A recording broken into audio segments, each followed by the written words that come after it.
আসুন আমরা শুরুতেই যেখান থেকে আমরা আলোচনা করব সেখান থেকে একটু তেলাওয়াত আর তার সরল অর্থ শুনে নেই। পড়েন আমার সাথে সবাই। আউযু বিল্লাহি মিনাশ শাইতানির রাজীম।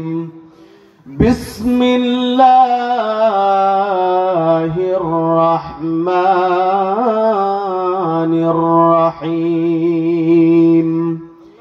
বিতাড়িত শয়তানের ওয়াসওয়াসা থেকে আল্লাহর কাছে পানাহ চেয়ে নিয়ে পরম করুণাময় অসীম দয়ালু আল্লাহর নামেই শুরু করছি। ওয়াইবাদুর রহমানিল্লাযীনা ইয়ামশুনা আলাল আরদি হাওনা ওয়া ইযা খাতাবাহুমুল জাহিলুনা ক্বালু সালামা والذين يبيتون لربهم سجدا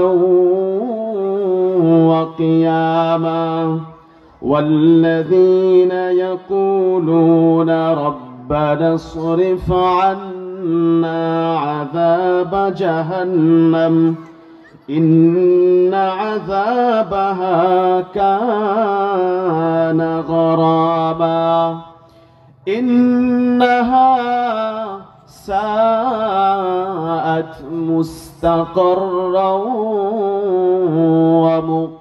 ومقاما। এই আয়াতগুলোর মধ্যে আল্লাহ রাব্বুল আলামিন তার স্পেশাল বান্দাদের কিছু গুনাহবলীর ব্যাপারে আলোকপাত করেছেন। সুবহানাল্লাহ। এই ব্যাপারে আজকে কথা হবে ইনশাআল্লাহ। আল্লাহ রাব্বুল আলামিন বলছেন ওয়াইবাদুর রহমান, রহমানের বান্দা তারা, আল্লাযীনা ইয়ামশুনা আলাল আরদি হাওনা, যারা জমিনের বুকে চলাচল যখন করে তখন তারা বিনয়ের সঙ্গে নম্রতার সঙ্গে চলাচল করে। ওয়া ইযা খাতাবাহুমুল জাহিলুনা ক্বালু সালামা, এবং তাদের সঙ্গে যদি কোনো জাহেল মূর্খরা তর্কে লিপ্ত হয় তাহলে তাদেরকে সালামের মধ্য দিয়ে তাদের কাছ থেকে শান্তিপূর্ণ অবস্থান বজায় রেখে তর্ক না করে সেখান থেকে বিদায় নিয়ে চলে যায়।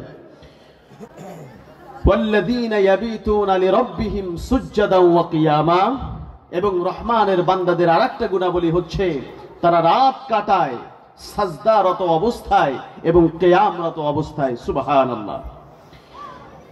ওয়াল্লাযীনা ইয়াকুলুনা রাব্বানা সরিফ আন্না আযাব জাহান্নাম ইন্না আযাবাহা কানা গরামা, এবং তারা তার প্রতিপালকের কাছে জাহান্নামের শাস্তি থেকে পানাহ চায়। তারা বলে, হে আমাদের প্রতিপালক, আমরা তোমার কাছে জাহান্নামের শাস্তি থেকে পানাহ চাই, তুমি আমাদেরকে জাহান্নামের শাস্তি থেকে রক্ষা করো। ইন্নাহা সাআত মুস্তাকাররা ওয়া মুকামা, নিশ্চয়ই আবাসস্থল এবং বাসস্থান হিসাবে তা বড়ই নিকৃষ্ট জায়গা।